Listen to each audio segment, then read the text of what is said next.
Le vamos a dar el paso a la licenciada Liliana Etlis, que es antropóloga social, licenciada en psicología de la UBA y licenciada en psicología en la universidad y en la Universidad de Barcelona. Y también está hablando la señora licenciada Natalia Gil, especialista en grupos terapéuticos, teatro espontáneo y psicodrama grupal.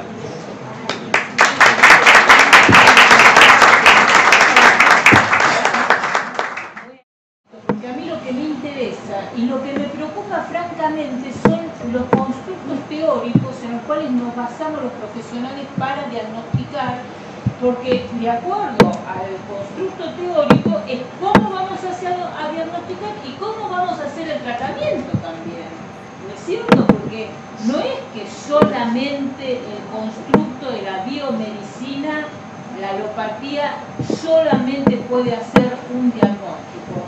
También se pueden hacer diagnósticos desde otros lugares, desde otras culturas. Por ejemplo, yo me acuerdo de un médico, esto del marco, en un congreso, un médico maya estaba hablando de la garganta. Y yo pensé que era la garganta, pero no, era la garganta de la mano porque ellos tienen una organización del cuerpo fisiológica totalmente diferente a la occidental y cristiana. Esto es así, lo que pasa es que nosotros, como tenemos una gran influencia de todo lo que vino de Europa, entonces estamos acostumbrados a manejarnos con manuales diagnósticos que vienen o de los EEU o de Europa, ¿no es cierto? Pero hay otras culturas que nos enseñan otras formas de organizarnos desde la parte más integral, digo, no de dividir el cuerpo del alma o del espíritu, sino de ver la historia más integral. Esto lo cuento porque yo tuve un grupo en Barcelona de fibromialgia, ninguno, es decir, de 10 pacientes, 9 no tenían depresión y tampoco tenían fatiga. De hecho, yo tengo fibromialgia, jamás tuve depresión y jamás tuve fatiga. Ahora estoy cansado porque no dormí anoche. Sí tengo algunos dolores que no alcanzan a los 18, ni 11, ni no sé cuántos números, porque ya ahí me pierdo, que dicen que tengo que tener, pero como me dicen tener, esto, no, yo tengo algunas cosas, otras no tengo. Sí tengo el diagnóstico de parte de mi reumatóloga, yo dudo mucho de ese diagnóstico porque me parece que me lo dijo por descarte, porque ella me preguntaba, no, esto sí, esto no. Entonces ya se pudrió después de 1 hora y media hacerme preguntas, me dijo tener fibromialgia, me contó la historia clínica y dije, uy, no me dio nada, ni calmante ni nada. Y así me fui con mi saber antropológico a mi casa. Wow. Como le digo a todos, hay un año de inversión, renuncia a un médico, ponemos Dicen que hoy es el día de las enfermedades raras, ¿no? Yo me estuve fijando en el diccionario y en realidad encima es el día 29, el día de las enfermedades. Para variar, no es, pero lo que pasa es que es bisiesto, para reventar. Les comento. Pero por razones obvias se festeja hoy. Bien, estas enfermedades son las que afectan a un pequeño número absoluto, que como dijiste vos, afecta entre el 3% y el 5% de la población. En el caso de la fibromialgia no está definida como enfermedad rara porque, escuchen esto, porque tienen más del 7%, esto es lo que yo investigué hasta ayer a la noche, más del 7%. Ahora dice, otras la definen como rara, pero no por el porcentaje, sino por la rareza de los síntomas. Esto me resultó interesante, digo, ¿qué le llamará? Primero, ¿qué le llamará enfermedad? ¿Qué le llamará rareza? ¿Y a qué le llamará síntomas? Porque depende del constructo teórico, ¿no? Por supuesto que hay un tercer grupo, porque cuando está A está B, pero cuando pasa C uno no sabe. Un tercer grupo que dicen que es una enfermedad invalidante, que no es una enfermedad invalidante desde la cronicidad, ni tampoco se corre peligro de muerte, porque consideran, digamos, esto como muy importante, y así podemos encontrar diferentes formas de pensar la rareza, pero como no es el tema de hoy, no nos vamos a dedicar a la rareza, nos vamos a dedicar a la mi deseo es transmitirle brevemente mi marco teórico, ya que se diferencia muchísimo de otros en relación a la fibromialgia. La medicina popular, la medicina popular, existe también la medicina popular, caracterizada por concebir la ausencia de salud, ¿no? Como desequilibrios y desarmonías, porque tenemos un grupo que es la alopatía, que en este país se ve, digamos, la enfermedad como concepto, como una cosa mala. Hay otras culturas que no ven el desequilibrio como algo malo, sino como algo constructivo donde uno puede seguir adelante y avanzar y construirse de otra forma, ¿sí? Defiende una forma de tratamiento que es potenciando la fuerza vital. Defiende lo bueno de cada persona y mejora el sistema inmunológico. La respuesta es integral a una serie de insatisfacciones somáticas, psíquicas, sociales, espirituales, existenciales, narrativas y vivenciales. Les comento esto porque no es lo mismo tener, digamos, por mi experiencia, un paciente en la Recoleta, hay que usar que en la zona sur. Digamos, la cuestión económica es importante, hay medicamentos que salen carísimos, ¿sí? Hay, qué sé yo, la tomografía, y algunos que ya les voy a comentar, mandan a hacer tomografía como si yo hubiese comprado un chicle allá en la esquina. No es así, porque las obras sociales a veces cubren y a veces no cubren, no cubren, pero bueno. Entonces, esta línea teórica, esta medicina popular, prioriza la actitud del enfermo. Esto es interesante, ¿eh? Y tratan de equilibrar lo que se quiere con lo que se puede y lo que se debe. No hay una actitud paternalista de parte del profesional, sino de ayuda, tratando que la persona comprenda el grado de su responsabilidad en el tratamiento, es decir, se incluye la responsabilidad, ¿no? En forma inclusiva, ¿eh? Se manifiesta en esta orientación, por un lado, la medicina tradicional no occidental, como la china, la mapuche, no sé si alguien conoce, bueno, no lo vamos a nombrar, pero lo nombro. La china, la mapuche, tiene muchos años. La mapuche tiene, la India. Sí, 15.000 años. La china tiene 5.000. La mexicana, la ayurveda, etc. Después está el sistema tradicional y natural occidental, que ahí agarra las naturopatías, la homeopatía, el sistema de atención manual, el sistema floral, etc. Por otro lado tenemos la medicina oficial o hegemónica. La ciencia en Europa es producto de manifestaciones socioculturales que vienen de la edad moderna.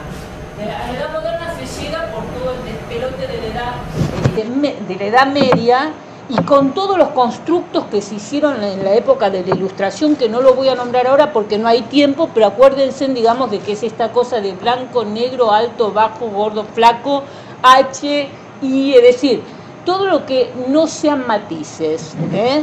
Esto lo arrastra, digamos, toda la orientación, digamos, europea, ¿no?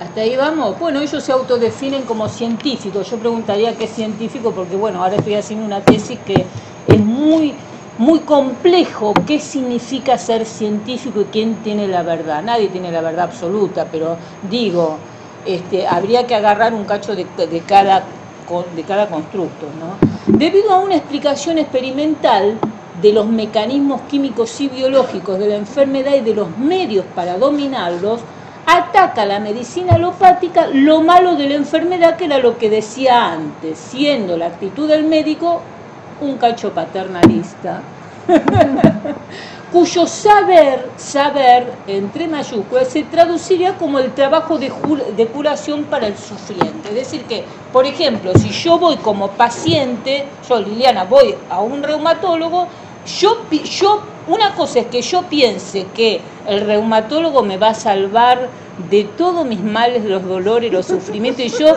voy a salir como Mary Poppins con el paraguas. Eso no va a pasar si yo me instalo en el otro modelo. Es decir, yo tengo que poner de mí. Digo porque si no le tiro la pelota al médico tampoco eso sirve, ¿no? Se manifiesta lo que se llama el sistema de convención alopática. Desde la biomedicina, que es como se denomina esta corriente hegemónica, se necesita encontrar un fenómeno biofisiológico u orgánico como base para clasificar una condición de enfermedad. El diagnóstico médico siempre afecta el comportamiento de quien padece. Eso ustedes lo saben. A mí me dicen, tenés fibromialgia, yo me quería morir cuando me diagnosticaron. Decía que primero que no sabía ni cómo se escribía.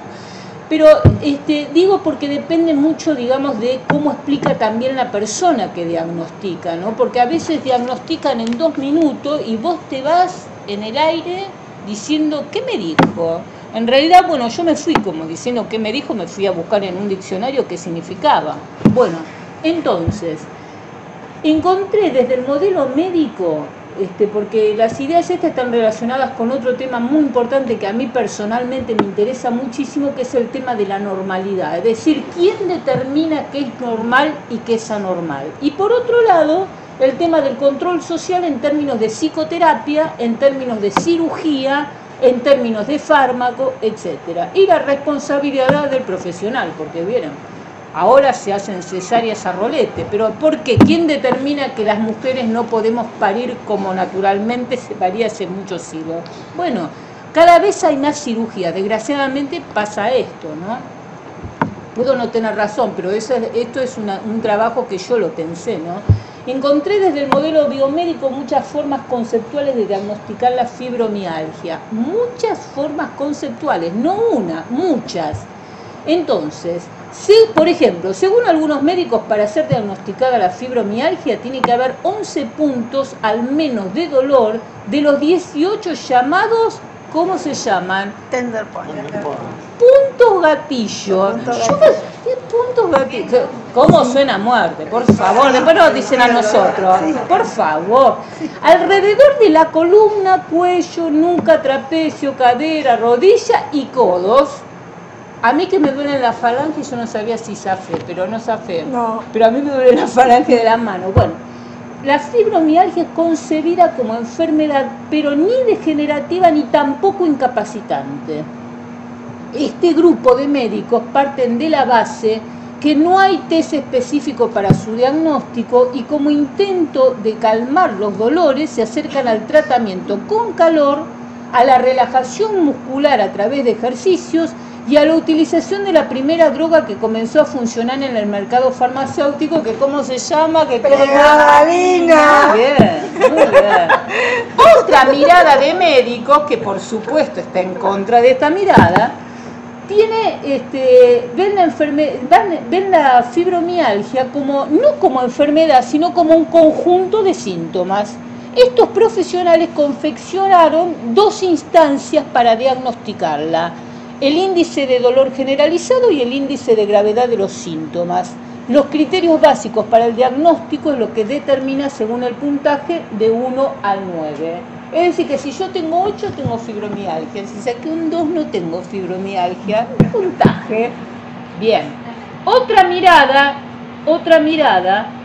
es una técnica que también se utiliza para la diagnosis de fibromialgia, que es a través de la medicina nuclear, como por ejemplo la tomografía. No sale. Donde el diagnóstico por imagen es determinante. Salen unas fibras hechas bolsa. Yo las vi, pero lo que pasa es que es muy caro. Por eso decía, pero ¿quién tiene acceso, digamos, al diagnóstico por imagen? Por otro lado, por supuesto que también están los que tienen la opinión de que es un virus que se presenta en determinados sectores de la población. Los japoneses. Esto es una teoría japonesa donde a mí ya me suena un poco esta cosa, ¿viste? Los negros y los blancos, los amarillos, como una beta de algunos sectores, ¿viste? Tienen y otros no. Yo tendría cuidado. La antropología tiene mucho de esto, digamos, de tener una mirada desde la desigualdad social. Por eso lo marco. Es decir, que una teoría diga que hay un sector de la población que tiene más acceso a tener fibromialgia, a mí se me prende la lamparita roja porque digo, guarda que se te viene el racismo. Bueno, en Occidente se habla de síntomas, de síndromes y categorías amplias, en lo que se incluyen los males observados en toda la población, utilizando términos como patologías. Esto lo habrán oído. Vas al médico y siempre tenés algo. Yo al médico siempre le digo, mira, decime si me voy a morir de esta patología. Después no me diga más nada, porque si no duermo. Ni qué hablar de los que diagnostican la fibromialgia como un fenómeno psíquico y emocional. no como enfermedad, sino como un conjunto de síntomas de características crónicas relacionadas siempre al dolor y la fatiga, y que por el carácter en específico del conjunto de síntomas tienen la etiqueta de psicosomáticas. Por lo cual, como según esta mirada no existe tratamiento específico para paliar el dolor, recurren a la medicación ¿con qué? Paracetamol, ibuprofeno y antidepresivos. Acá están metidos los laboratorios, guarda con el tema laboratorio. Con lo cual, la eficacia de este modelo de tratamiento trae problemas que tienen que ver no solo con los conceptos teóricos, sino con los diagnósticos, las técnicas y además de los efectos secundarios, contraindicaciones y adversos de los fármacos. Porque ustedes tienen, acá en este país hay como 240 multinacionales de fármacos compitiendo. Según como ordenemos el mundo y los fenómenos, tendremos un sistema terapéutico determinado. Nada es fijo sino flexible, no hay verdades absolutas en el tema de los tratamientos, ¿no? Por ejemplo, en Oriente, el sistema tradicional chino habla de desarmonías y alteraciones y no de enfermedad, sino de enfermos. Se habla de personas con padecimientos crónicos y no de enfermedades crónicas. De este modo, ya terminó, de este modo tenemos la concepción donde se toma en cuenta la interculturalidad, la salud y la enfermedad y la atención son partes de un proceso social, porque no es lo mismo tener fibromialgia siglo XXI que tener fibromialgia siglo XIX, por supuesto. Por eso digo, histórico-social, ¿sí? Histórico-social, bueno, se habla de también, bueno, todo esto no. El daño y el padecimiento son hechos cotidianos, aunque les parezca mentira, no está mal padecer de algo. Digo porque si no es una construcción social, sufrimos, y bueno, en algunas cosas uno cotidianamente sufre y siente dolor, y esto es normal, digo, porque si no se ve como del lado de la normalidad y aparece en la televisión medicando con ibuprofeno, digamos, el nuevo monstruo que es la televisión, que también medica, ¿no? Porque, por ejemplo, en Japón no hay menopausia, no hay mujeres con climaterio. ¿Por qué no hay? Y porque justamente la menopausia es una construcción social de Occidente. ¿Para qué? Para que gastemos en medicamentos. Esto es así. Y si no me piden para leer, que yo les doy mucha bibliografía. Bueno, entonces, para terminar, bueno, digo, el daño y el padecimiento son hechos cotidianos, las respuestas en la vida colectiva, no individual, colectiva, van construyendo simbolizaciones y representaciones colectivas siempre dentro de un proceso histórico y social. Por ejemplo, la comunicación por Facebook. Ustedes todos tenemos Facebook y sabemos cuando a una le pasa algo que nos empezamos a mandar dibujitos y seguir adelante. Me tenés que enseñar, claro, alguna cosa. Entonces, se manda dibujito. Mirá, no me pongas. Quiero, Lili. Entonces, yo digo, ¿no? También es una forma de ayudarnos, de formar redes, ¿no es cierto? Decir que está bien. El médico cumple una función, el psicólogo, las antropólogas también, porque está empezando a surgir una corriente nueva que es la antropología dedicada a la salud, ¿sí? Que ve lo intercultural, digo, ¿no?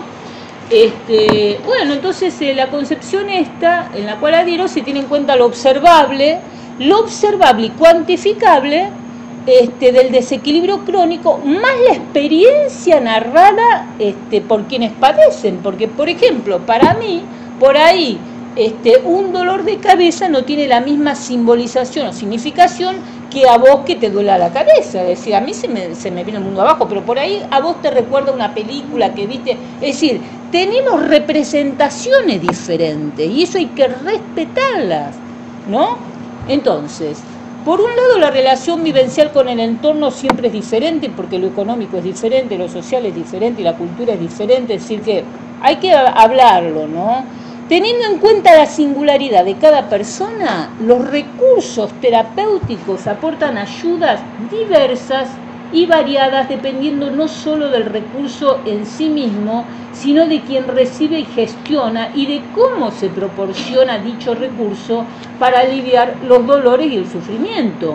Porque si a mí me dicen que tengo un certificado ponele, por la discusión que vino acá, que al final no entendí la 10ª parte, pero digo, pero a ver, si yo voy a Retiro, pido el pasaje y me hacen como la cola que hay de 500 personas pidiendo y que no te dan, bueno, ¿cómo se resuelve la situación? Nos tenemos que organizar, la única forma es en el colectivo, no es individualmente, no es planteando problemas individuales, porque si no, tampoco sirve, ¿no? La fibromialgia no se cura con medicación solamente. Necesitamos interactuar con la familia, fundamentalmente con él, porque si no te van a decir que hincha pelota, otra vez te duele, porque es así, es así. El grupo afín a lo que también tienen fibromialgia, con el medio laboral, con las costumbres, con la cultura, ¿sí? Ninguno es superior ni inferior, ¿eh? Para el problema crónico creo que se beneficiaría mucho un enfoque que tome dimensiones como la física, la moral, las emociones, lo afectivo, lo cultural, lo económico, lo social y lo histórico. Y no solamente lo unilateral de lo biomédico. No me estoy tirando contra los médicos y médicas, ahora que estamos de acuerdo, médicos y médicas, pacientes, médicos y médicas, sino contra una forma de ver el mundo que es unilateral y rígida. ¿De acuerdo? El estudio cuantitativo de la fibromialgia más el aporte de las ciencias sociales y de otras medicinas tradicionales junto al compromiso de quien padece el dolor beneficiará en última instancia el tratamiento.